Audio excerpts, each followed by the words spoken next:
All right, I want to take a minute and talk to you about Coulomb's law. Coulomb's law is an equation that describes the force between two point charges that are separated by a distance r. And there are a few things to think about immediately when we look at this equation. The first one is I have absolute value signs around Q1 and Q2. So that means this gives me the magnitude of the force, but not the direction of it. The second thing is this looks a lot like the law of universal gravitation, which, if we remember, looks like this. But there are some real key differences. One is this K value is about 8.99 times 10 to the 9 Newton meters squared per Coulomb squared. So it's a really big number compared to G. The second thing is where the gravitational force is always attractive, the electric force can be attractive or repulsive.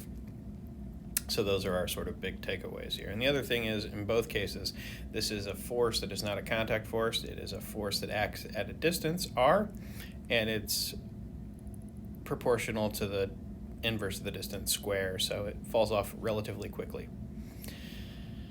So let's look at a small example and see how we can apply this.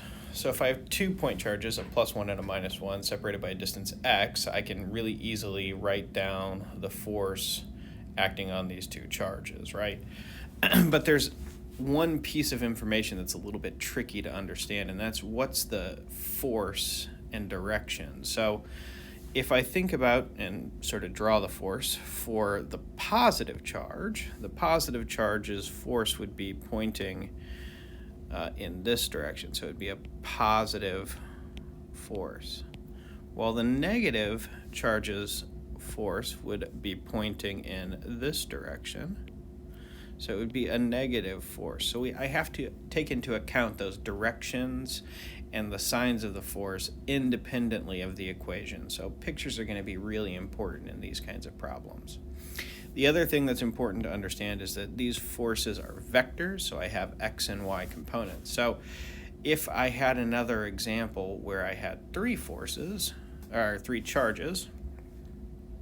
say charge 1, charge 2, and charge 3. Now I have a variety of forces that I can sort of draw a picture on. So let's make this one plus, this one minus, and this one plus over here. So the green charge on the red charge would be repulsive, so it would push this way. The blue charge on the red charge would be attractive, so it would pull this way.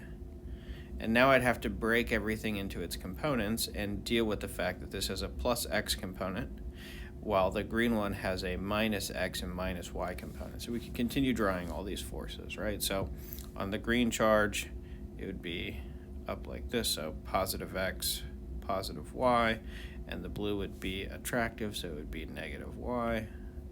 And on the blue charge, I would have an attractive force going this way, so it would be negative x, and an attractive force going up, so positive y.